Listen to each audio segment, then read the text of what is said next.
Hello everybody, I am here today and I am talking about my favorite movies. I have done a video of my favorite music, but I've never talked about my favorite movies before, and a few of you have asked for this over the years, so I thought I would do it today because I don't know, because I'm the boss of me and this is what I want to do today. Because there's so many movies in the world, I'm just going to go sort of through genres and tell you my favorite movies in each genre. It's hard too, because these days I actually watch a lot of TV shows, so movies are a little bit rusty in my brain. But okay, here we go. So comedies. Favorite comedies. Wayne's World, obviously. Dumb and Dumber, I saw on my 13th birthday and thought it was the most hilarious thing that I had ever seen. It still makes me laugh insanely. Step Brothers, when that movie came out, I watched the trailer for that like 87,000 million bazillion times. That movie's hilarious. I Love You Man. Paul Rudd is like, I love Paul Rudd. He is my forever man crush. Oh, there's so many movies in this world. I should have made a list. I should have been more prepared for this. Oh, anything by Mel Brooks, like Young Frankenstein. I mean, I guess those are the ones that come to the top of my head. I'm just gonna give you my favorites of movies that come to the top of my head because there's lots of movies I really love, but if I can't remember them, then they must not be that good. Okay, so like teen coming of age movies, that was kind of my jam. Kind of still is my jam. I'm not gonna lie, my guilty pleasure is still like teen movies and teen TV shows. So Empire Records, of course, #1. It was hilarious when I went to Australia a few years ago. Everybody was calling it Rex Manning Day, like when I came into town, and I loved that. Can't Hardly Wait. So I have a little story about Ethan Embry, who is also in Can't Hardly Wait and Empire Records. So if you guys know who Ethan Embry is, years ago I was walking home and I had to walk by this really popular cafe in Hollywood. And there was a guy standing there and he was really well dressed, and I kind of like walked by and like I saw him kind of scoping me, and I looked up and looked at his face, and it was Ethan Embry, and he looked me in the face and he goes, "You look really beautiful today."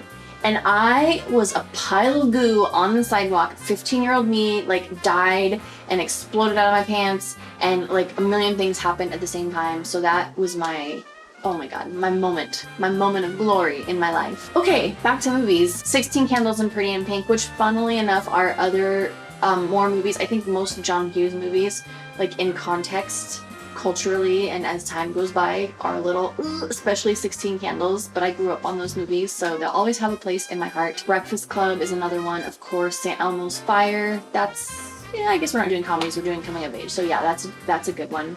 Mystic Pizza, I love Mystic Pizza, that's a really good one. Young Julia Roberts, such a babe. Then and Now and Then, I can't remember, it was Christina Ricci, and they were 4 best friends, and they grew up together, and then they became adults, and Rosie O'Donnell was Christina Ricci, and it was really good. A League of Their Own, I guess that's not really a coming of age, that's more of a drama, but oh my god, A League of Their Own. That movie kills me. Let's do emotional movies now. Movies that make me weep.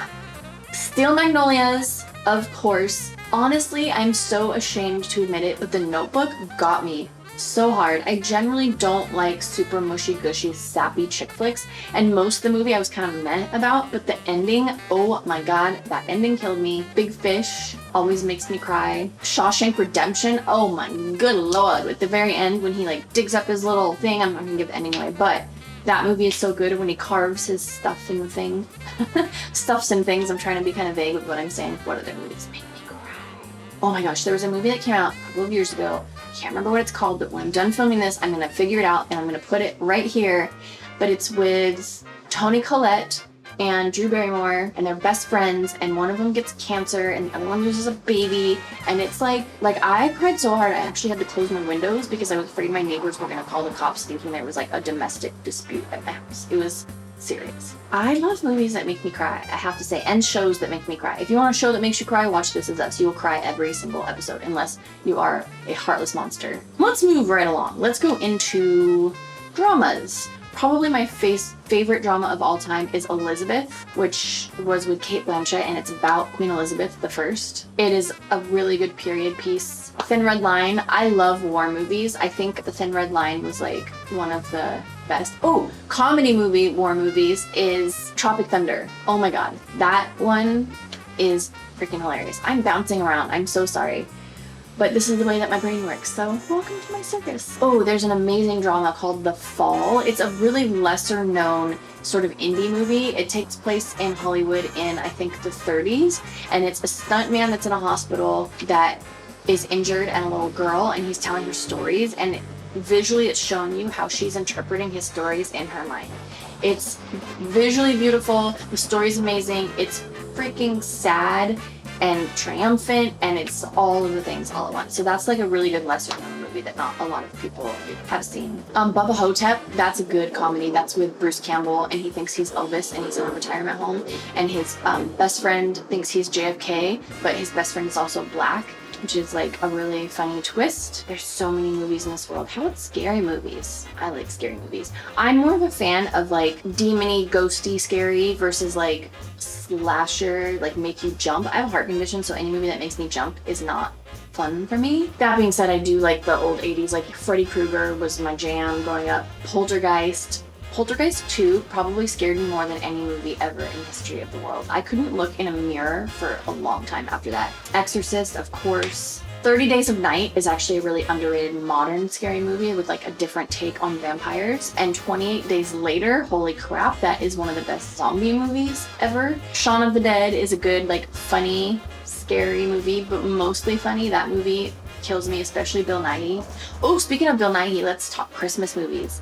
Favorite Christmas movie of all time is White Christmas, obviously. Second favorite is Love Actually. Makes me cry every time, and it makes me laugh, and it's amazing. And you have to watch it, actually like rent it and don't watch it on TV because they censor it when it's on TV, and the censored parts are the best parts of the whole movie. The Bill Nighy parts are the best. Elf is amazing. Home Alone, of course. The first two, anything after that, maybe not so much. Okay, let's talk musicals.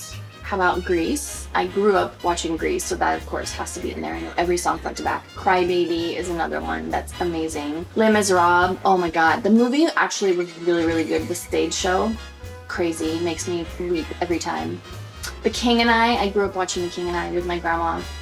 That is definitely one of my favorite musicals. Oddly enough, I have never actually seen The Sound of Music. I know I'm a freak of nature. I don't know why. I have nothing against it. I just have never happened to have watched it. Mary Poppins. I just watched the new one and I cried through almost the whole thing because it was so good and so true to the original. Oh, Disney movies. So I think, it was my favorite Disney movie.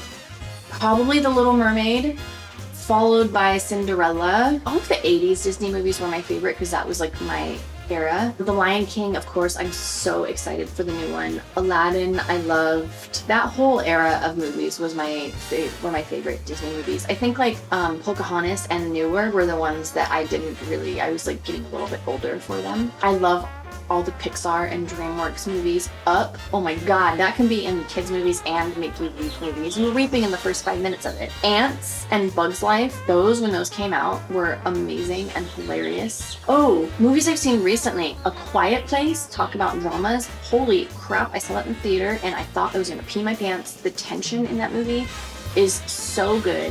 There's also a lot of like good Netflix and Hulu movies out too. Bird Box was like a good tense movie. I'm trying to think of other movies I've seen lately that are really good. Oh, Ready Player One was like a good action movie. That was really good. All the comic book, all the Marvel universe. I'm not much of a fan of DC. I think the only good DC movies, Shazam was okay and Wonder Woman was amazing. And then all the original Batmans, like the Tim Burton Batmans.